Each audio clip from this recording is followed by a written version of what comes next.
Les actions sociales et humanitaires de la première dame de Côte d'Ivoire passées en revue.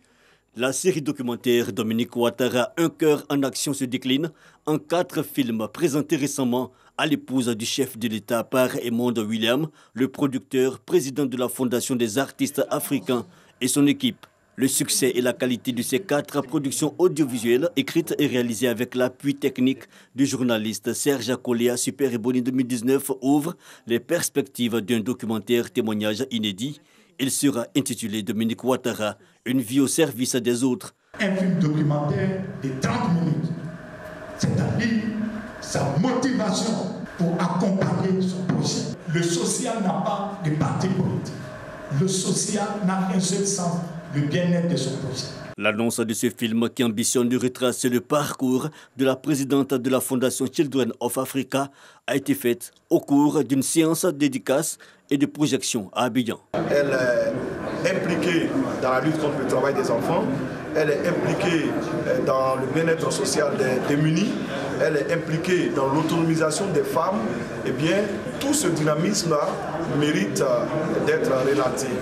Dans un film documentaire, nous allons à la rencontre de tous ceux qui l'ont côtoyé et de tous ceux qui peuvent enrichir ce film documentaire.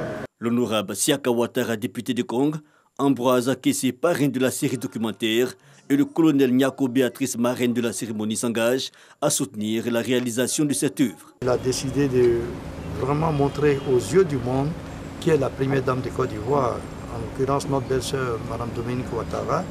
Et j'ai dit que comme nous, à notre niveau, nous sommes aux côtés de Edmond William en ce qui concerne la première dame. La phase de tournage du film Dominique Ouattara, Une vie au service du prochain débute en juin. Le documentaire témoignage de 6 minutes sera disponible dans 3 mois.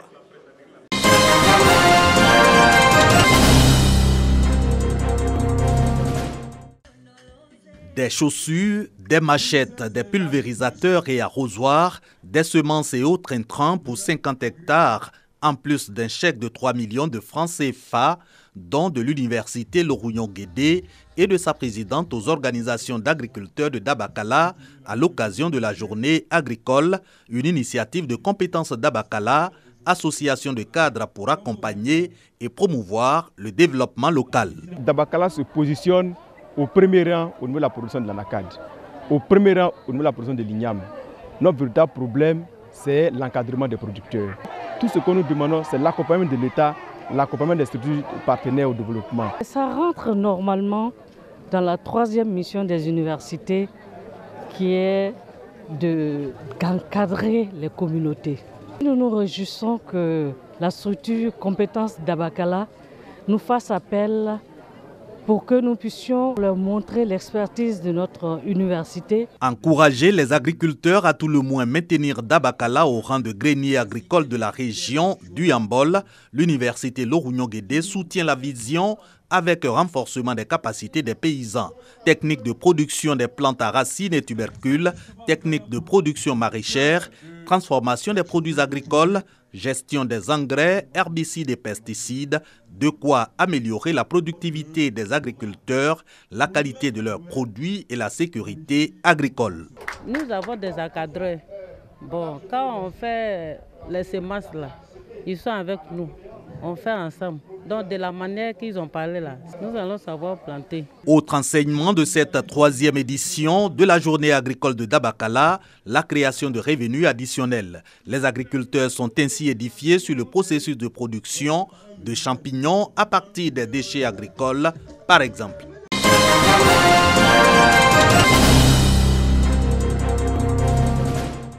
La Fédération des mouvements et associations de jeunesse et d'enfance de Côte d'Ivoire, FEMAJESI, renouvelle ses instances.